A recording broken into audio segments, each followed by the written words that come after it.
Sukhwinder Singh Sidhu programme ਦੇ ਵਿੱਚ ਲੈ ਕੇ ਹਾਜ਼ਰ ਹਾਂ ਪੰਜਾਬ ਦੀ ਸਿਆਸਤ ਦੇ ਨਾਲ ਜੁੜੀਆਂ ਕੁਝ ਵੱਡੀਆਂ ਤੇ ਅਹਿਮ ਖਬਰਾਂ। ਸਭ ਤੋਂ ਪਹਿਲਾਂ ਗੱਲਬਾਤ ਕਰਾਂਗੇ ਕਿ ਚੋਣਾਂ ਨੇੜੇ ਆ ਗਈਆਂ ਨੇ। ਚੋਣਾਂ ਦੇ ਨੇੜੇ ਜਾ ਕੇ ਪਿਛਲੇ ਕਈ ਸਾਲਾਂ ਤੋਂ ਇੱਕ ਰਿਵਾਜ ਟਾਈਪ ਜਿਹਾ ਬਣ ਗਿਆ ਕਿ ਕੋਲੇ ਜਾ ਕੇ ਕੋਈ ਨਾ ਕੋਈ ਜਿਹੜਾ ਸੀਡੀ ਕਾਂਡ, ਕੋਈ ਵੀਡੀਓ ਜਿਹੜੀ ਹੈ ਕਿਸੇ ਆਗੂ ਦੀ ਬਾਹਰ ਆ ਜਾਂਦੀ ਹੈ।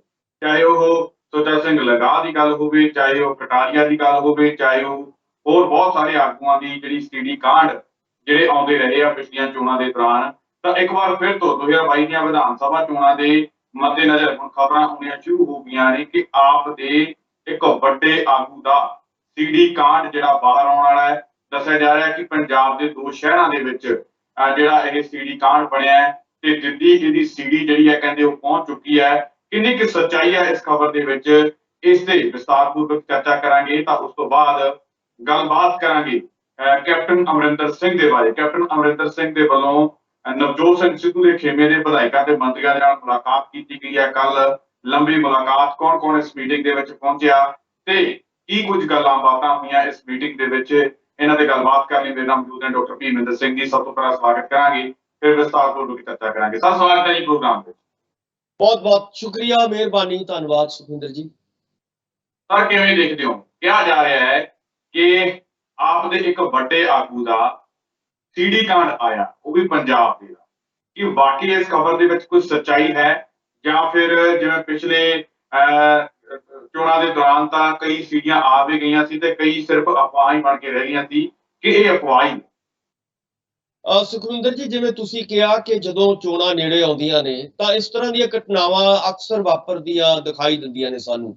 ਔਰ ਤੁਸੀਂ ਪਿਛਲੇ ਦਿਨਾਂ ਦੇ ਵਿੱਚ ਵੀ ਦੇਖਿਆ ਹੋਵੇਗਾ ਕਿ ਬਹੁਤ ਸਾਰੀਆਂ ਜਦੋਂ ਰੌਲਾ ਪਿਆ ਸੀਗਾ ਕਿ ਇਹ ਸੀਡੀਆਂ ਆ ਜਾਣਗੀਆਂ ਸਾਡੇ ਕੋਲੇ, ਇੰਨੀਆਂ ਸੀਡੀਆਂ ਨੇ, ਅਕਾਲੀ ਦਲ ਕਹਿੰਦਾ ਸੀਗਾ ਸਾਡੇ ਕੋਲ ਨੇ, ਕਾਂਗਰਸ ਵਾਲੇ ਕਹਿੰਦੇ ਸੀ ਸਾਡੇ ਕੋਲ ਨੇ, ਆਪ ਵਾਲੇ ਕਹਿੰਦੇ ਸੀ ਸਾਡੇ ਕੋਲ ਨੇ। ਸੋ ਇਦਾਂ ਦੀਆਂ ਜਿਹੜੀਆਂ ਘਟਨਾਵਾਂ ਅਕਸਰ ਵਾਪਰਦੀਆਂ ਨੇ। ਸੋ ਇਹਦਾ ਪਿੱਛੇ ਕਾਰਨ ਇਹ ਹੁੰਦਾ ਹੈ ਕਿ ਰਾਜਨੀਤੀ ਨੂੰ ਮੁੱਦਿਆਂ ਤੋਂ ਭਟਕਾਉਣਾ।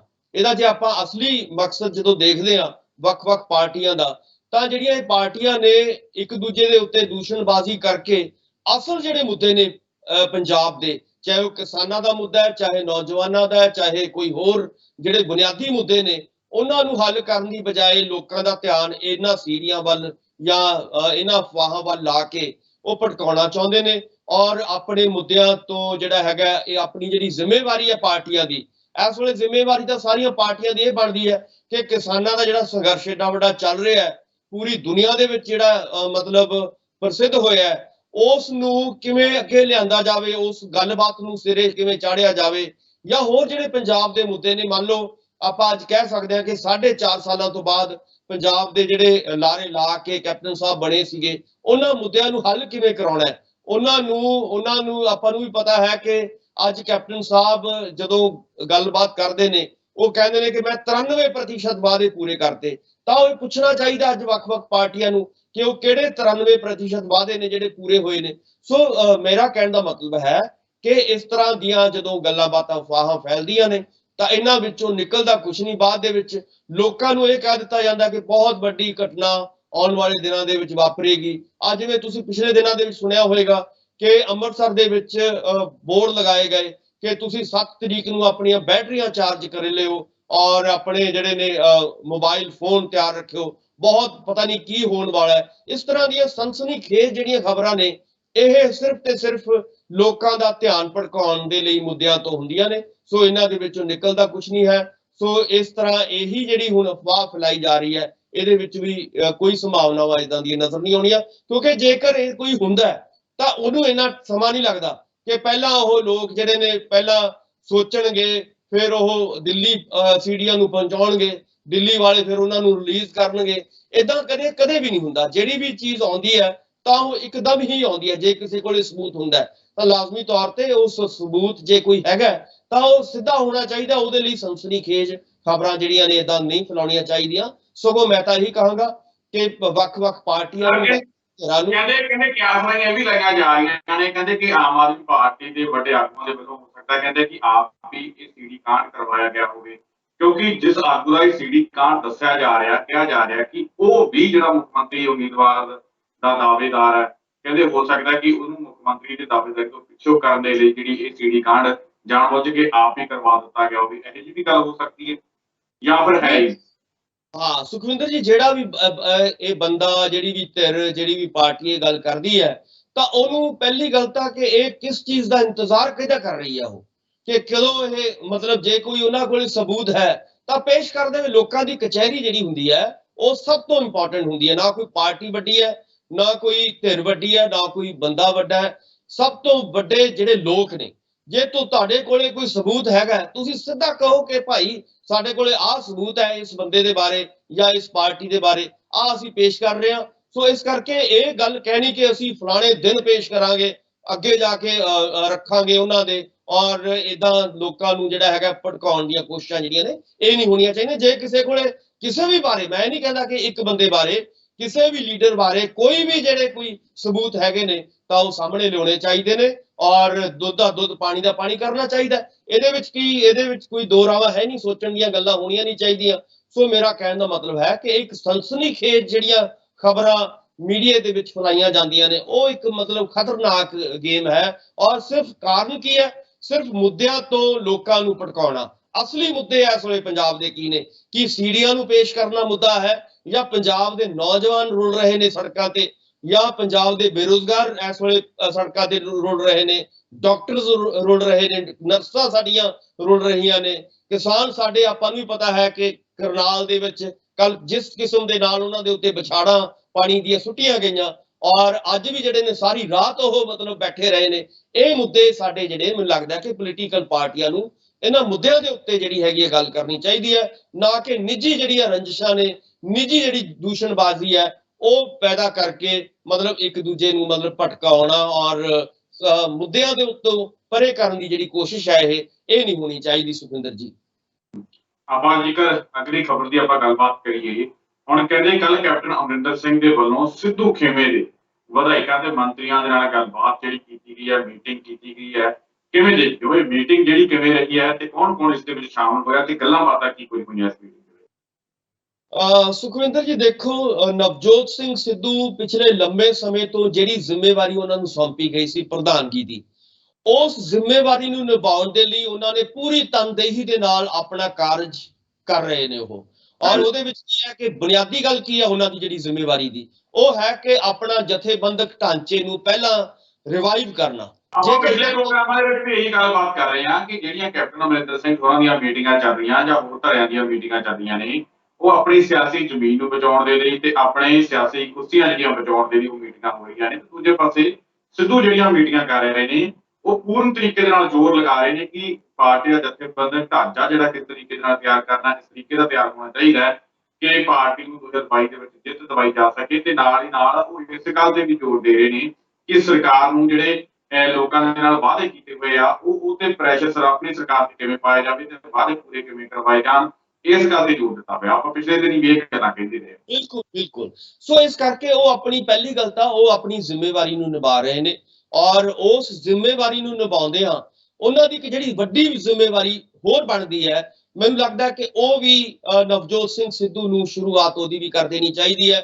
ਉਹ ਹੈ ਕਿ ਪੰਜਾਬ ਦੇ ਮੁੱਦਿਆਂ ਨੂੰ ਲੈ ਕੇ ਲੜਾਈ ਲੜਨੀ, ਜਿਹਦੇ ਕਰਕੇ ਉਹ ਜਾਣੇ ਗਏ, ਜਿਹਦੇ ਕਰਕੇ ਪੰਜਾਬ ਦੇ ਲੋਕਾਂ ਨੇ ਉਹਨਾਂ ਨੂੰ ਸਿਰ ਤੇ ਚੁੱਕਿਆ, ਜਿਹਦੇ ਕਰਕੇ ਉਹਨਾਂ ਨੂੰ ਅਗਲਾ ਜਿਹੜਾ 22 ਦਾ ਮੁੱਖ ਮੰਤਰੀ ਦਾ ਚਿਹਰਾ ਜਿਹੜਾ ਹੈਗਾ ਲੋਕਾਂ ਨੇ ਉਹਦੇ ਲਈ ਉਹਨਾਂ ਨੂੰ ਕਿਹਾ ਕਿ ਇਹ ਹੋਣੇ ਚਾਹੀਦੇ ਨੇ ਮੁੱਖ ਮੰਤਰੀ ਦੇ ਚਿਹਰੇ। ਸੋ ਇੱਕ ਤਾਂ ਇਹ ਗੱਲ ਉਹਨਾਂ ਨੂੰ ਹਮੇਸ਼ਾ ਭੁੱਲਣੀ ਨਹੀਂ ਚਾਹੀਦੀ ਕਿ ਮੁੱਦਿਆਂ ਦੀ ਲੜਾਈ ਨੂੰ ਪਿੱਛੇ ਨਹੀਂ ਛੱਡਣਾ ਚਾਹੀਦਾ। ਸੋ ਇਸ ਕਰਕੇ ਉਹ ਜਿਹੜੇ ਮੁੱਦੇ ਨੇ ਉਹ ਵੀ ਨਾਲ ਨਾਲ ਉਹਨਾਂ ਵੱਲੋਂ ਚੱਕੇ ਜਾਣੇ ਚਾਹੀਦੇ ਨੇ। ਦੂਸਰੀ ਗੱਲ ਜਿਹੜੀ ਆਪਾਂ ਮੀਟਿੰਗਾਂ ਦੀ ਗੱਲ ਕਰ ਰਹੇ ਹਾਂ, ਕਿਉਂਕਿ ਹੁਣ ਬਹੁਤ ਥੋੜਾ ਸਮਾਂ ਰਹਿ ਗਿਆ, ਕੈਪਟਨ ਸਾਹਿਬ ਨੂੰ ਵੀ ਪਤਾ ਹੈ ਕਿ ਮੈਂ ਜੇਕਰ ਅਗਲੇ ਦਿਨਾਂ ਦੇ ਵਿੱਚ ਮੈਂ ਸਰਵਾਈਵ ਕਰਨਾ ਹੈ ਜਾਂ ਮੈਂ 22 ਦੇ ਵਿੱਚ ਚਿਹਰਾ ਕੋਈ ਬਣ ਸਕਦਾ ਹਾਂ ਤਾਂ ਲਾਜ਼ਮੀ ਤੌਰ ਤੇ ਉਹ ਕੰਮਾਂ ਦੇ ਸਹਾਰੇ ਬਣ ਸਕਦਾ। ਹੁਣ ਉਹ ਗੱਲਾਂ ਬਾਤਾਂ ਦਾ ਦੌਰ ਲੰਘ ਚੁੱਕਿਆ ਕਿ ਉਹ ਜਿਵੇਂ ਉਹ ਕਹਿੰਦੇ ਸੀਗੇ ਮੈਂ ਹੁਣ ਅਗਲੇ ਸਾਲ ਆਹ ਕਰ ਦੂੰਗਾ, ਅਗਲੇ ਸਾਲ ਇਹ ਕਰੂੰਗਾ, ਔਰ ਉਹ ਸਮਾਂ ਜਿਹੜਾ ਹੈਗਾ ਹੁਣ ਖਤਮ ਹੋ ਚੁੱਕਿਆ। ਹੁਣ ਉਹਨਾਂ ਦੇ ਉੱਤੇ 18 ਨੁਕਾਤੀ ਪ੍ਰੋਗਰਾਮ ਦਾ ਜਿਹੜਾ ਹੈਗਾ ਬਹੁਤ ਵੱਡਾ ਪ੍ਰੈਸ਼ਰ ਹੈ, ਔਰ ਜੇਕਰ ਇਹ 18 ਨੁਕਾਤੀ ਪ੍ਰੋਗਰਾਮ ਸੋਲਵ ਨਹੀਂ ਹੁੰਦਾ, ਜਿਵੇਂ ਕਿ ਉਹ ਢਿੱਲਮ ਢਿੱਲੀ ਕਾਰਵਾਈ ਉਹਨਾਂ ਦੀ ਚੱਲ ਰਹੀ ਹੈ, ਔਰ ਜਿਹੜੀ ਅੱਜ ਇੱਕ ਵੱਡੀ ਖਬਰ ਇਹ ਵੀ ਹੈ ਢਿੱਲਮ ਢਿੱਲੀ ਕਾਰਵਾਈ ਦੀ ਕਿ ਜਿਹੜੇ ਉਹਨਾਂ ਨੇ ਬੱਸ ਪਰਮਿਟ ਰੱਦ ਕਰਨੇ ਸੀਗੇ, ਜਿਹੜੇ ਟਰਾਂਸਪੋਰਟ ਮਾਫੀਏ ਨੂੰ ਕੰਟਰੋਲ ਕਰਨਾ ਸੀਗਾ। 4.5 ਸਾਲ ਹੋ ਗਏ ਉਹਨਾਂ ਦੀ ਸੱਤਾ ਆਇਆ ਨੂੰ, ਤਾਂ ਉਹ ਜਿਹੜਾ ਮਸਲਾ ਹਜੇ ਤੱਕ ਲਟਕ ਰਿਹਾ ਹੈ। ਹਜੇ ਤੱਕ ਵੀ ਜਿਹੜੇ ਨੇ ਬਹੁਤ ਸਾਰੀਆਂ ਜਿਹੜੀਆਂ ਬੱਸਾਂ ਨੇ, ਇੱਕ ਖਾਸ ਧਿਰ ਦੀਆਂ, ਇੱਕ ਖਾਸ ਘਰਾਣੇ ਦੀਆਂ ਬੱਸਾਂ ਜਿਹੜੀਆਂ ਨੇ ਉਹ ਸੜਕਾਂ ਤੇ ਨੌਨ ਪਰਮਿਟ ਦੇ ਸਹਾਰੇ ਚੱਲ ਰਹੀਆਂ ਨੇ। ਸੋ ਇੱਕ ਤਾਂ ਉਹਦੇ ਉੱਤੇ ਕਾਬੂ ਨਹੀਂ ਪਾਇਆ ਜਾ ਰਿਹਾ। ਇੱਕ ਬਹੁਤ ਵੱਡੀ ਖਬਰ ਮੈਨੂੰ ਲੱਗਦਾ ਹੈ ਇਹ ਵੀ ਆਪਾਂ ਆਪਣੇ ਦਰਸ਼ਕਾਂ ਨੂੰ ਦੱਸਣੀ ਚਾਹੀਦੀ ਹੈ ਕਿ ਉਹ ਮਸਲਾ ਹੱਲ ਕਦੋਂ ਹੋਏਗਾ, ਕਿ ਜਦੋਂ ਮਤਲਬ ਬੱਸਾਂ ਦੇ ਪਰਮਿਟ ਜਿਹੜੇ ਨੇ ਨਜਾਇਜ਼ ਤੌਰ ਤੇ ਜਿਹੜੇ ਦਿੱਤੇ ਗਏ ਔਰ ਜਾਂ ਚੱਲ ਰਹੀਆਂ ਨੇ ਬੱਸਾਂ, ਤਾਂ ਇਹ ਮਸਲਾ ਵੀ ਜਿਹੜਾ ਹੈਗਾ ਨਵਜੋਤ ਸਿੰਘ ਸਿੱਧੂ ਬਾਰ-ਬਾਰ ਇਸ ਨੂੰ ਉਠਾ ਚੁੱਕੇ ਨੇ, ਪਰ ਹਜੇ ਤੱਕ ਹੱਲ ਨਹੀਂ ਹੋਇਆ। ਔਰ ਦੂਸਰੀ ਗੱਲ, ਜਦੋਂ ਆਪਾਂ ਮੀਟਿੰਗਾਂ ਦੀ ਗੱਲ ਕਰਦੇ ਹਾਂ, ਕਿਉਂਕਿ ਹੁਣ ਅਗਲੇ ਦਿਨਾਂ ਦੇ ਵਿੱਚ ਝੋਨੇ ਦਾ ਸੀਜ਼ਨ ਤਿਆਰ ਹੈ ਔਰ ਸਰਕਾਰ ਦੀ ਬਹੁਤ ਵੱਡੀ ਜ਼ਿੰਮੇਵਾਰੀ ਬਣਦੀ ਹੈ ਕਿ ਝੋਨੇ ਦਾ ਸੀਜ਼ਨ ਜਿਹੜਾ ਹੈਗਾ ਉਹਦੇ ਵਿੱਚ ਕਿਸਾਨਾਂ ਦੀ ਜਿਹੜੀ ਆਪਾਂ ਦੇਖਦੇ ਹਾਂ ਕਿ ਫਸਲ ਜਿਹੜੀ ਹੈਗੀ ਹੈ ਉਹ ਸਮੇਂ ਸਿਰ ਚੱਕੀ ਜਾਣੀ ਚਾਹੀਦੀ ਹੈ। ਸੋ ਉਹਦਾ ਮਸਲਾ ਵੀ ਬਹੁਤ ਵੱਡਾ ਇਸ ਵੇਲੇ ਕੈਪਟਨ ਸਾਹਿਬ ਦੇ ਅੱਗੇ ਖੜਾ ਹੈ। ਸੋ ਉਸ ਨੂੰ ਲੈ ਕੇ ਵੀ ਬਹੁਤ ਸਾਰੀਆਂ ਮੀਟਿੰਗਾਂ ਚੱਲ ਰਹੀਆਂ ਨੇ ਵੱਖ-ਵੱਖ ਲੀਡਰ ਸਾਹਿਬਾਨ ਦੇ ਨਾਲ, ਵੱਖ-ਵੱਖ ਮੰਤਰੀਆਂ ਦੇ ਨਾਲ, ਖਾਸ ਤੌਰ ਤੇ ਆਸ਼ੂ ਜੀ ਜਿਹੜੇ ਮੰਤਰੀ ਨੇ, ਕਿਉਂਕਿ ਉਹਨਾਂ ਦੇ ਨਾਲ ਸੰਬੰਧਿਤ ਇਹ ਏਰੀਆ ਹੈ। ਸੋ ਉਸ ਨੂੰ ਲੈ ਕੇ ਵੀ ਮੀਟਿੰਗਾਂ ਚੱਲ ਰਹੀਆਂ ਨੇ। ਇਸੇ ਤਰ੍ਹਾਂ ਹੋਰ ਬਹੁਤ ਸਾਰੀਆਂ ਮੀਟਿੰਗਾਂ, ਕੱਲ ਜਿਹੜਾ ਸਾਰਾ ਦਿਨ ਹੀ ਆਪਾਂ ਕਹਿ ਸਕਦੇ ਹਾਂ ਕਿ ਕੈਪਟਨ ਸਾਹਿਬ ਦਾ ਮੀਟਿੰਗਾਂ ਦੇ ਵਿੱਚ ਹੀ ਗੁਜ਼ਰਿਆ। ਉਹਦੇ ਵਿੱਚ ਨਵਜੋਤ ਸਿੰਘ ਸਿੱਧੂ ਹੋਰਾਂ ਦੇ ਜਿਹੜੇ ਉਹਨਾਂ ਦੇ ਪੱਖ ਰੱਖਣ ਵਾਲੇ, ਉਹਨਾਂ ਦੇ ਖੇਮੇ ਦੇ ਜਿਹੜੇ ਵਿਧਾਇਕ ਨੇ, ਉਹ ਵੀ ਕੈਪਟਨ ਸਾਹਿਬ ਨੂੰ ਮਿਲਦੇ ਨਜ਼ਰ ਆਏ ਨੇ। ਔਰ ਇਸ ਤੋਂ ਇਲਾਵਾ ਹੋਰ ਵੀ ਜਿਹੜੇ ਬਾਕੀ ਜਿਹੜੇ ਵਿਧਾਇਕ ਨੇ ਉਹ ਵੀ ਮਿਲਦੇ ਨਜ਼ਰ ਆਏ ਨੇ। ਸੋ ਇੱਥੋਂ ਹੀ ਲੱਗ ਰਿਹਾ ਕਿ ਆਉਣ ਵਾਲੇ ਦਿਨਾਂ ਦੇ ਵਿੱਚ ਕੈਪਟਨ ਸਾਹਿਬ ਨੂੰ ਜਿਹੜੀ ਜਿਸ ਕਿਸਮ ਦੀ ਉਹਨਾਂ ਨੂੰ ਲੱਗਦਾ ਸੀਗਾ ਕਿ ਮੇਰੀ ਜਿਹੜੀ ਕਾਰਵਾਈ ਆ ਉਹ ਪਿੱਛੇ ਚਲੀ ਗਈ ਹੈ, ਉਸ ਨੂੰ ਉਹ ਸਹੀ ਕਰਨ ਦੇ ਵਿੱਚ ਲੱਗੇ ਹੋਏ ਨੇ, ਉਹ ਆਪਣੀ ਪੋਜੀਸ਼ਨ ਨੂੰ ਸਹੀ ਕਰਨ ਦੇ ਵਿੱਚ ਲੱਗੇ ਹੋਏ ਨੇ। ਸੋ ਜੇਕਰ ਇਹ ਗੱਲਾਂ ਪਹਿਲਾਂ ਹੁੰਦੀਆਂ, ਆਪਾਂ ਜਿਹੜੇ ਸੁਖਵਿੰਦਰ ਜੀ ਜਿਹੜੀ ਸਮਝਣ ਵਾਲੀ ਗੱਲ ਹੈ ਕਿ ਹੁਣ ਬਹੁਤ ਲੇਟ ਹੋ ਗਏ। ਜੇ ਅੱਜ ਉਹਨਾਂ ਨੇ ਮੀਟਿੰਗਾਂ ਸ਼ੁਰੂ ਕੀਤੀਆਂ ਨੇ, ਜੇ ਇਹੀ 4 ਸਾਲ ਪਹਿਲਾਂ ਮੀਟਿੰਗਾਂ ਕਰਦੇ, ਜੇ ਇਹੀ 4 ਸਾਲ ਪਹਿਲਾਂ ਉਹਨਾਂ ਦੇ ਕੰਮਾਂ ਦਾ ਜਿਹੜਾ ਹੈਗਾ ਪੜਤਾਲ ਹੁੰਦੀ ਕਿ ਕਿਹੜੇ ਕੰਮ ਤੁਸੀਂ ਕਰ ਰਹੇ ਹੋ, ਕਿਹੜੀ ਜ਼ਿੰਮੇਵਾਰੀ ਤੁਹਾਨੂੰ ਦਿੱਤੀ ਹੁੰਦੀ ਹੈ, ਤਾਂ ਅੱਜ ਪੰਜਾਬ ਦੀ ਜਿਹੜੀ ਤਸਵੀਰ ਹੈ ਉਹ ਹੋਰ ਤਰ੍ਹਾਂ ਹੋਣੀ ਸੀ। ਪਰ ਹੁਣ ਕੀ ਹੈ, ਹੁਣ ਤਾਂ ਸਿਰਫ ਗੋਗਨੂਆ ਤੋਂ ਮਿੱਟੀ ਝਾੜਨ ਦੀ ਕੋਸ਼ਿਸ਼ ਕੀਤੀ ਜਾ ਰਹੀ ਹੈ, ਇੱਕ ਟਾਈਮ ਪਾਸ ਕਰਨ ਦੀ ਕੋਸ਼ਿਸ਼ ਕੀਤੀ ਜਾ ਰਹੀ ਹੈ ਕਿ ਕਿਵੇਂ ਨਾ ਕਿਵੇਂ ਇਹਨਾਂ ਮੀਟਿੰਗਾਂ ਦੇ ਸਹਾਰੇ ਜਾਂ ਇਦਾਂ ਦੀਆਂ ਗੱਲਾਂ ਬਾਤਾਂ ਜਿਹੜੀਆਂ ਦੇ ਰਾਹੀਂ ਸਾਡੇ ਜਿਹੜੇ ਅਗਲੇ 4-5 ਮਹੀਨੇ ਨੇ ਉਹ ਪਾਸ ਹੋ ਜਾਣ। ਯਾਨੀ ਕਿ ਕਹਿਣ ਦਾ ਮਤਲਬ ਹੈ ਕਿ ਜਿਹੜੀ ਸਟ੍ਰੈਟਜੀ ਹੈ ਕੈਪਟਨ ਸਾਹਿਬ ਦੀ ਉਹ ਇਹੀ ਹੈ ਕਿ ਮੁੱਦਿਆਂ ਦੇ ਉੱਤੇ ਸਾਨੂੰ ਨਾ ਘੇਰਿਆ ਜਾਵੇ। ਜਿਹੜੀਆਂ 18 ਨੁਕਾਤੀ ਪ੍ਰੋਗਰਾਮ ਹੈ ਉਹ ਬਾਰ-ਬਾਰ ਮੁੱਦੇ ਨਾ ਉਠਾਏ ਜਾਣ, ਸਗੋਂ ਇਹ ਜਿਹੜਾ ਹੈਗਾ ਸਮਾਂ ਇਦਾਂ ਲੰਘਾ ਦਿੱਤਾ ਜਾਏ। ਸੋ ਇਹੀ ਪਾਲਿਸੀ ਉਹਨਾਂ ਦੀ ਆਈ ਹੈ ਔਰ ਇਸੇ ਪਾਲਿਸੀ ਦੇ ਅਧੀਨ ਉਹ ਵੱਖ-ਵੱਖ ਕਾਰਵਾਈਆਂ ਕਰ ਰਹੇ ਨੇ। ਪਿਛਲੇ ਦਿਨਾਂ ਦੇ ਵਿੱਚ ਤੁਸੀਂ ਦੇਖਿਆ ਹੋਵੇਗਾ ਕਿ ਚਾਹੇ ਤ੍ਰਿਪਤ ਰਜਿੰਦਰ ਬਾਜਵਾ ਜੀ ਨੇ, ਚਾਹੇ ਸੁਖੀ ਰੰਧਾਵਾ ਜੀ ਨੇ, ਉਹਨਾਂ ਨੇ ਚਿੱਠੀਆਂ ਲਿਖੀਆਂ ਨੇ ਔਰ ਚਿੱਠੀ ਦੇ ਵਿੱਚ ਕਮਾਲ ਦਾ ਉਹਨਾਂ ਨੇ ਜਵਾਬ ਦਿੱਤਾ ਕਿ ਤੁਸੀਂ ਭਾਈ ਕੁਝ ਕਰੋ ਤਾਂ ਸਹੀ। ਕਿ ਉਹਨਾਂ ਨੇ ਇਹੀ ਕਿਹਾ ਕਿ ਤੁਸੀਂ ਜਿਹੜੇ ਪ੍ਰਤਾਪ ਬਾਜਵਾ ਨੂੰ ਤੁਸੀਂ ਚਿੱਠੀਆਂ ਦੇ ਕਰਕੇ ਹੁਣ ਬਹੁਤਾ ਨੇੜੇ ਤੁਹਾਨੂੰ ਲੱਗਦਾ ਹੈ, ਉਹਨਾਂ ਨੇ ਇਹੀ ਗੱਲ ਕਹੀ ਹੈ ਕਿ ਪ੍ਰਤਾਪ ਸਿੰਘ ਬਾਜਵਾ ਤਾਂ ਖੁਦ ਚਿੱਠੀਆਂ ਲਿਖਦੇ ਰਹੇ ਨੇ, ਖੁਦ ਉਹ ਸਾਰਾ ਕੁਝ ਕਰਦੇ ਰਹੇ ਨੇ, ਉਦੋਂ ਤਾਂ ਤੁਹਾਨੂੰ ਯਾਦ ਨਹੀਂ ਆਇਆ। ਸੋ ਹੁਣ ਤੁਸੀਂ ਸਾਡੀਆਂ ਚਿੱਠੀਆਂ ਦੀ ਬਜਾਏ ਤੁਸੀਂ ਬਟਾਲੇ ਨੂੰ ਜ਼ਿਲ੍ਹਾ ਤਾਂ ਬਣਾਓ, ਕੋਈ ਕੰਮ ਕਰਦੇ ਨਜ਼ਰ ਤਾਂ ਆਓ। ਸੋ ਵੱਡੇ ਸਵਾਲ ਮੈਨੂੰ ਲੱਗਦਾ ਹੈ ਕਿ ਪ੍ਰਤਾਪ ਇਹ ਖਬਰਾਂ ਦੇ ਆਪਾਂ ਰਾਤੀ ਵੀ ਗੱਲਬਾਤ ਕਰਕੇ ਹਟਿਆ, ਇਹ ਖਬਰਾਂ ਤੇ ਆਪਾਂ ਰਾਤੀ ਵੀ ਰਾਤ ਦੇ ਪ੍ਰੋਗਰਾਮ ਦੇ ਵਿੱਚ ਵੀ ਦਰਸ਼ਕਾਂ ਨੂੰ ਜਾਣੂ ਕਰਵਾ ਕੇ ਹਟਿਆ ਹੈ ਕਿ ਮੈਂ ਇਹ ਅੱਜ ਇੱਥੇ ਦੁਬਾਰਾ ਰਿਪੀਟ ਇਸ ਲਈ ਕਰ ਰਿਹਾ ਕਿਉਂਕਿ ਜੇਕਰ ਪੰਜਾਬ ਦੇ ਮੁੱਦੇ ਉੱਥੇ ਹੀ ਖੜੇ ਰਹਿਣਗੇ, ਜੇਕਰ ਪੰਜਾਬ ਦੇ ਮਸਲੇ ਉੱਥੇ ਹੀ ਖੜੇ ਰਹਿਣਗੇ ਤਾਂ ਇਹਨਾਂ ਮੀਟਿੰਗਾਂ ਦਾ ਮੀਨਿੰਗ ਕੋਈ ਨਹੀਂ ਬਣਦਾ। ਸੋ ਗੱਲ ਤਾਂ ਹੈ ਕਿ ਕੈਪਟਨ ਸਾਹਿਬ ਪੰਜਾਬ ਦੇ ਮੁੱਦਿਆਂ ਨੂੰ ਕਿਵੇਂ ਲੈ ਰਹੇ ਨੇ ਔਰ ਹੱਲ ਕਿਵੇਂ ਕਰ ਰਹੇ ਨੇ। ਜਾਂ ਤਾਂ ਕੋਈ ਮੁੱਦੇ ਸਾਨੂੰ ਹੱਲ ਕਰਦੇ ਦਿਖਾਈ ਦੇਣ ਕਿ ਅੱਜ ਕਿਸਾਨੀ ਦਾ ਮੁੱਦਾ ਹੱਲ ਹੋ ਗਿਆ, ਅੱਜ ਨੌਜਵਾਨਾਂ ਦਾ ਮੁੱਦਾ ਹੱਲ ਹੋ ਗਿਆ, ਅੱਜ ਤੁਸੀਂ ਜਿਹੜੇ ਬੇਰੁਜ਼ਗਾਰ ਵਿਚਾਰੇ ਡਾਕਟਰ ਬੈਠੇ ਨੇ ਜਾਂ ਕਰਮਚਾਰੀ ਬੈਠੇ ਨੇ ਉਹਨਾਂ ਦੇ ਨਾਲ ਮੀਟਿੰਗਾਂ ਕਰਕੇ ਤੁਸੀਂ ਮਸਲੇ ਹੱਲ ਕਰ ਦਿੱਤੇ, ਤਾਂ ਅਸੀਂ ਮੰਨਦੇ ਹਾਂ ਕਿ ਇਹਨਾਂ ਮੀਟਿੰਗਾਂ ਦਾ ਫਾਇਦਾ ਹੋਇਆ। ਸਿਰਫ ਤੁਸੀਂ ਆਪਣੀ ਕੁਰਸੀ ਬਚਾਉਣ ਦੇ ਲਈ ਜਿਹੜੀ ਹੈਗੀ ਅਗਲੇ ਦਿਨਾਂ ਦੇ ਵਿੱਚ 22 ਦੇ ਵਿੱਚ ਚਿਹਰਾ ਬਣਨ ਦੇ ਲਈ ਇਹ ਮੀਟਿੰਗਾਂ ਦਾ ਸਿਲਸਿਲਾ ਜਿਹੜਾ ਜਾਰੀ ਕੀਤਾ ਹੈ ਔਰ ਇਹਦੇ ਨਾਲ ਪੰਜਾਬ ਦੇ ਲੋਕਾਂ ਦਾ ਫਾਇਦਾ ਕੀ ਹੈ। ਸਵਾਲ ਤਾਂ ਇਹ ਅੱਜ ਬੁਨਿਆਦੀ ਸਵਾਲ ਇਹ ਪੁੱਛੇ ਜਾ ਰਹੇ ਨੇ ਕਿ ਜਿਹੜੀਆਂ ਤੁਸੀਂ ਮੀਟਿੰਗਾਂ ਕਰ ਵੀ ਰਹੇ ਹੋ ਉਹਦੇ ਨਾਲ ਪੰਜਾਬ ਦੇ ਲੋਕਾਂ ਦਾ, ਵੱਖ-ਵੱਖ ਵਰਗਾਂ ਦਾ, ਵੱਖ-ਵੱਖ ਕਰਮਚਾਰੀਆਂ ਦਾ, ਡਾਕਟਰਾਂ ਦਾ, ਕਿਸਾਨਾਂ ਦਾ, ਨੌਜਵਾਨਾਂ ਦਾ, ਉਹਨਾਂ ਦਾ ਫਾਇਦਾ ਕੀ ਹੋ ਰਿਹਾ ਇਹਨਾਂ ਮੀਟਿੰਗਾਂ ਨੂੰ ਦੇ ਨਾਲ। ਸੋ ਆਪਣੇ ਫਾਇਦੇ ਦੀ ਮੀਟਿੰਗਾਂ ਹੋ ਰਹੀਆਂ, ਜਿਵੇਂ ਮੈਂ ਪਹਿਲਾਂ ਕਹਿ ਕੇ ਹਟਿਆ ਤਾਂ ਆਪਣੀ ਸਿਆਸੀ ਜ਼ਮੀਨ ਤੇ ਆਪਣੀ ਕੁਰਸੀ ਬਚਾਉਣ ਦੇ ਚੱਕਰ ਤੇ ਸਿੱਧੂ ਖੇਮੇ ਦੇ ਵਿੱਚ ਗਏ ਵਿਧਾਇਕਾਂ ਨੂੰ ਵਾਪਸ ਖਿੱਚਣ ਦੇ ਚੱਕਰ ਦੇ ਵਿੱਚ ਇਹ ਮੀਟਿੰਗਾਂ ਜਿਹੜੀਆਂ ਹੋ ਰਹੀਆਂ ਨੇ ਸੋ ਇਹੀ ਮੈਂ ਕਹਿ ਰਿਹਾ ਕਿ ਤੁਸੀਂ ਇੱਕ ਪਾਸੇ ਸਿਆਸਤ ਕਰ ਰਹੇ ਹੋ ਕਿ ਮੇਰੀ ਜ਼ਮੀਨ ਜਿਹੜੀ ਖਿਸਕ ਚੁੱਕੀ ਸੀ 4.5 ਸਾਲ ਪਹਿਲਾਂ, ਹੁਣ ਉਹਨੂੰ ਵਾਪਸ ਲਿਆਉਣ ਦੀ ਕੋਸ਼ਿਸ਼ ਕਰ ਰਹੇ ਹੋ। ਪਰ ਲੋਕ ਇਸ ਵੇਲੇ ਪੰਜਾਬ ਦੇ ਲੋਕ ਜਦੋਂ ਤੁਸੀਂ ਬਾਹਰ ਆਓਗੇ, ਕਿਉਂਕਿ ਸੁਖਵਿੰਦਰ ਜੀ ਅਖੀਰ ਨੂੰ ਕੈਪਟਨ ਸਾਹਿਬ ਨੂੰ ਜੇ ਉਹ 22 ਦੇ ਵਿੱਚ ਚਿਹਰਾ ਬਣਨਾ ਚਾਹੁੰਦੇ ਨੇ ਤਾਂ ਲਾਜ਼ਮੀ ਤੌਰ ਤੇ ਆਪਣੇ ਮਹਿਲਾਂ ਤੋਂ ਬਾਹਰ ਆਉਣਾ ਪਏਗਾ, ਆਪਣੇ ਫਾਰਮ ਹਾਊਸ ਤੋਂ ਬਾਹਰ ਆਉਣਾ ਪਏਗਾ। ਔਰ ਉਸ ਵੇਲੇ ਲੋਕ ਸਵਾਲ ਜ਼ਰੂਰ ਪੁੱਛਣਗੇ। ਇਹ ਨਹੀਂ ਹੈ ਕਿ ਹੁਣ 17 ਵਾਲਾ ਮਾਹੌਲ ਨਹੀਂ ਰਿਹਾ, ਹੁਣ ਸ਼ਾਇਦ ਫੀਲਿੰਗ ਉਹ 17 ਵਾਲੀ ਲੈ ਰਹੇ ਨੇ ਜਾਂ 19 ਵਾਲੀ ਲੈ ਰਹੇ, ਹੋ ਸਕਦਾ ਹੈ ਕਿ 19 ਵਾਲੀ ਲੈ ਰਹੇ ਹੋਣ, ਪਰ ਹੁਣ ਨਾ 17 ਵਾਲਾ ਮਾਹੌਲ ਹੈ, ਨਾ 19 ਵਾਲਾ ਮਾਹੌਲ ਹੈ। ਹੁਣ 21ਵੀਂ ਜਿਹੜਾ ਹੈਗਾ 21ਵੀਂ ਸਦੀ ਦਾ 2021 ਦਾ ਜਿਹੜਾ ਕਿਸਾਨ ਹੈ, 2021 ਦਾ ਪੰਜਾਬੀ ਹੈ, ਉਹ ਬਹੁਤ ਸਾਰੇ ਜਿਹੜੇ ਨੇ ਉਹ ਸਵਾਲ ਪੁੱਛਣੇ ਚਾਹੁੰਦਾ ਕੈਪਟਨ ਸਾਹਿਬ ਕੋਲੋਂ। ਕੀ ਉਹਨਾਂ ਸਵਾਲਾਂ ਦੇ ਜਵਾਬ ਦੇ ਪਾਉਣਗੇ, ਇਹ ਹੁਣ ਸਮਾਂ ਹੀ ਦੱਸੇਗਾ। ਪਰ ਫਿਲਹਾਲ ਇਹ ਨਜ਼ਰ ਆ ਰਿਹਾ ਸਾਰੀ ਪੋਲਿਟਿਕਸ ਤੇ, ਜਦੋਂ ਅਸੀਂ ਨਜ਼ਰ ਮਾਰਦੇ ਹਾਂ ਪੰਜਾਬ ਦੀ ਪੋਲਿਟਿਕਸ ਦੇ ਉੱਤੇ, ਤਾਂ ਪੰਜਾਬ ਦੇ ਲੋਕਾਂ ਦੀ ਬਾਂਹ ਫੜਨ ਲਈ ਕੋਈ ਜਿਹੜੇ ਨੇ ਵੱਡੇ ਨੇਤਾ, ਖਾਸ ਤੌਰ ਤੇ ਜਿਨ੍ਹਾਂ ਕੋਲੇ ਸੱਤਾ ਹੈ, ਜਿਨ੍ਹਾਂ ਕੋਲੇ ਪਿਛਲੇ 4.5 ਸਾਲ ਤੋਂ ਉਹਨਾਂ ਕੋਲੇ ਕੁਝ ਕਰਨ ਦਾ ਸਮਾਂ ਸੀਗਾ, ਤਾਂ ਉਹ ਸਮਾਂ ਜਿਹੜਾ ਸੀਗਾ ਉਹਨਾਂ ਨੇ ਇਦਾਂ ਅਜਾਈ ਗਵਾਇਆ ਹੈ। ਔਰ ਉਹਦੇ ਨਾਲ ਪੰਜਾਬ ਦੇ ਵਿੱਚ ਇੱਕ ਬੇਚੈਨੀ ਫੈਲੀ ਹੈ ਔਰ ਪੰਜਾਬ ਦੇ ਲੋਕ ਆਪਣੇ ਆਪ ਨੂੰ ਠੱਗੇ ਹੋਏ ਮਹਿਸੂਸ ਕਰ ਰਹੇ ਨੇ, ਚਾਹੇ ਵੱਖ-ਵੱਖ ਵਰਗਾਂ ਦੇ ਜਿਹੜੇ ਲੋਕ ਨੇ, ਜਿਹੜੇ ਆਪਾਂ ਬਾਰ-ਬਾਰ ਗੱਲ ਕਰ ਰਹੇ ਹਾਂ। ਔਰ ਇਸ ਵੇਲੇ ਮੈਂ ਇਹ ਕਹਿਣਾ ਕਿ 4.5 ਸਾਲਾਂ ਤੋਂ ਬਾਅਦ ਬਹੁਤ ਥੋੜਾ ਸਮਾਂ ਬਚਦਾ ਸੀਗਾ, ਪਰ ਕੈਪਟਨ ਸਾਹਿਬ ਦੀ ਜਿਹੜੀ ਪਾਲਿਸੀ ਹੈ, ਜਿਹੜੀ ਸਾਨੂੰ ਦੱਸਣ ਦੀ ਲੋੜ ਹੈ ਆਪਣੇ ਦਰਸ਼ਕਾਂ ਨੂੰ, ਕਿ ਉਹ ਪਾਲਿਸੀ ਇਹੀ ਹੈ ਕਿ ਅਗਲੇ 2-4 ਮਹੀਨੇ ਜਿਹੜੇ ਨੇ ਉਹ ਇਸ ਤਰ੍ਹਾਂ ਹੀ ਮੀਟਿੰਗਾਂ ਦੇ ਰਾਹੀਂ, ਗੱਲਾਂ ਬਾਤਾਂ ਦੇ ਰਾਹੀਂ ਜਾਂ ਇਦਾਂ ਹੀ ਮਤਲਬ ਜਿਹੜਾ ਹੈਗਾ ਟਾਈਮ ਪਾਸ ਕਰਕੇ ਉਹ ਲੰਘਾ ਦਿੱਤਾ ਜਾਵੇ ਸਮਾਂ, ਔਰ ਉਹਦੇ ਵਿੱਚ ਮੁੱਦਿਆਂ ਦੀ ਕੋਈ ਗੱਲ ਨਾ ਹੋਵੇ, ਉਹਨਾਂ ਦੇ ਉੱਤੇ ਸਵਾਲ ਕੋਈ ਚੁੱਕੇ ਨਾ ਜਾਣ। ਔਰ ਜਿਹੜੇ ਕਹਿ ਰਹੇ ਨੇ ਕਿ ਅਸੀਂ 93% ਵਾਅਦੇ ਪੂਰੇ ਕਰਤੇ, ਉਹ ਇਹ ਨਾ ਪੁੱਛਿਆ ਜਾਵੇ ਕਿ ਕਿਹੜੇ ਵਾਅਦੇ ਨੇ ਉਹ। ਸੋ ਮੈਨੂੰ ਇਹ ਲੱਗਦਾ ਹੈ ਕਿ ਇਹਦੇ ਵਿੱਚ ਜ਼ਿੰਮੇਵਾਰੀ ਵਿਰੋਧੀ ਧਿਰਾਂ ਦੇ ਵੀ ਹੈ ਕਿ ਸਵਾਲ ਪੁੱਛੇ ਜਾਣੇ ਚਾਹੀਦੇ ਨੇ।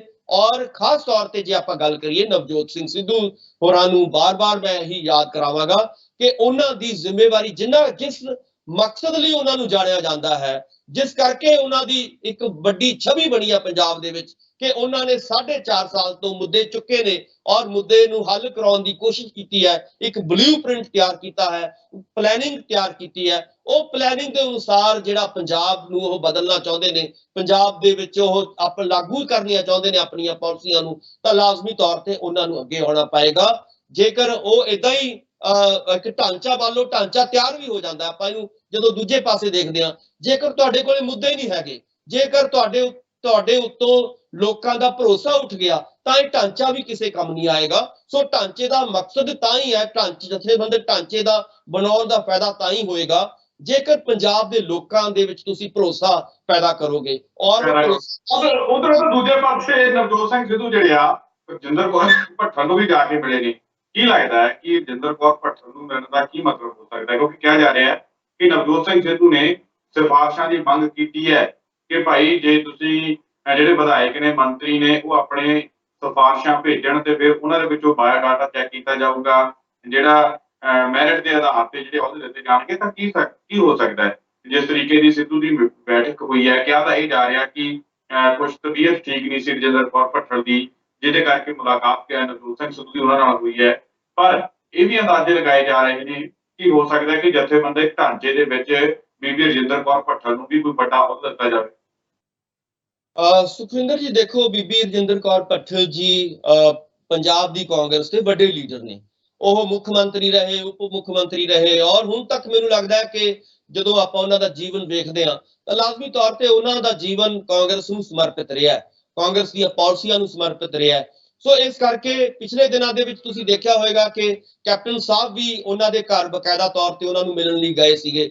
ਸੋ ਹੁਣ ਕਿਤੇ ਨਾ ਕਿਤੇ ਨਵਜੋਤ ਸਿੰਘ ਸਿੱਧੂ ਹੋਰਾਂ ਨੂੰ ਇਹੀ ਲੱਗਦਾ ਸੀਗਾ, ਕਿਉਂਕਿ ਵੱਡੇ ਲੀਡਰ ਨੇ ਔਰ ਉਹਨਾਂ ਨੂੰ ਖੁਦ ਜਿਹੜਾ ਹੈਗਾ ਘਰੇ ਜਾ ਕੇ ਮਿਲਣਾ ਚਾਹੀਦਾ ਹੈ, ਔਰ ਉਹਨਾਂ ਦੇ ਸਾਹਮਣੇ ਜੋ ਉਹ ਕੰਮ ਕਰ ਰਹੇ ਨੇ, ਜਥੇਬੰਦਕ ਢਾਂਚਾ ਬਣਾ ਰਹੇ ਨੇ, ਉਹਦੀ ਸਲਾਹ ਵੀ ਲੈਣੀ ਚਾਹੀਦੀ ਹੈ, ਉਹਨਾਂ ਨੂੰ ਉਹਨਾਂ ਦੇ ਬਾਰੇ ਜਾਣੂ ਵੀ ਕਰਵਾਉਣਾ ਚਾਹੀਦਾ ਹੈ। ਸੋ ਉਸ ਮਕਸਦ ਲਈ ਉਹ ਗਏ ਨੇ ਔਰ ਸਿਆਸੀ ਗੱਲਾਂ ਵੀ ਉਸ ਮੀਟਿੰਗ ਦੇ ਵਿੱਚ ਹੋਈਆਂ ਨੇ। ਪਰ ਆਪਾਂ ਦੇਖ ਸਕਦੇ ਹਾਂ ਕਿ ਜੇਕਰ ਜਿਵੇਂ ਤੁਸੀਂ ਕਹਿ ਰਹੇ ਹੋ ਬੀਬੀ ਭੱਠਲ ਨੂੰ ਕੋਈ ਵੱਡਾ ਅਹੁਦਾ ਦਿੱਤਾ ਜਾਂਦਾ ਹੈ, ਤਾਂ ਲਾਜ਼ਮੀ ਤੌਰ ਤੇ ਜਿਸ ਕਿਸਮ ਦੇ ਨਾਲ ਬੀਬੀ ਭੱਠਲ ਨੂੰ ਕੈਪਟਨ ਸਾਹਿਬ ਨੇ ਖੁੱਡੇ ਲੈਣ ਲਾਇਆ ਹੋਇਆ ਸੀਗਾ, ਸਿਰਫ ਇਸ ਕਰਕੇ ਕਿਉਂਕਿ ਉਹਨਾਂ ਨੇ ਕਿਸੇ ਵੇਲੇ ਵਿਰੋਧ ਕੀਤਾ ਸੀਗਾ ਕੈਪਟਨ ਸਾਹਿਬ ਦਾ, ਔਰ ਉਸ ਤੋਂ ਬਾਅਦ ਲਗਾਤਾਰ ਉਹਨਾਂ ਨੂੰ ਖੁੱਡੇ ਲਾ ਕੇ ਰੱਖਿਆ, ਔਰ ਉਸ ਨੂੰ ਵੀ ਰਿਵਾਈਵ ਕਰਨ ਦੀ ਜਿਹੜੀ ਕੋਸ਼ਿਸ਼ ਹੈ ਨਵਜੋਤ ਸਿੰਘ ਸਿੱਧੂ ਵੱਲੋਂ। ਬਹੁਤ ਅੱਛੀ ਗੱਲ ਹੈ ਕਿ ਜਿਵੇਂ ਉਹਨਾਂ ਨੇ ਪ੍ਰਗਟ ਸਿੰਘ ਹੋਰਾਂ ਨੂੰ ਜਨਰਲ ਸੈਕਟਰੀ ਬਣਾਇਆ ਆਪਣੇ ਖਾਸ ਨੂੰ, ਸੋ ਇਸੇ ਕਰਕੇ ਜਿਵੇਂ ਇਸ ਤਰ੍ਹਾਂ ਦੇ ਜਿਹੜਾ ਅਹੁਦਾ ਹੈ ਅਗਲੇ ਦਿਨਾਂ ਦੇ ਵਿੱਚ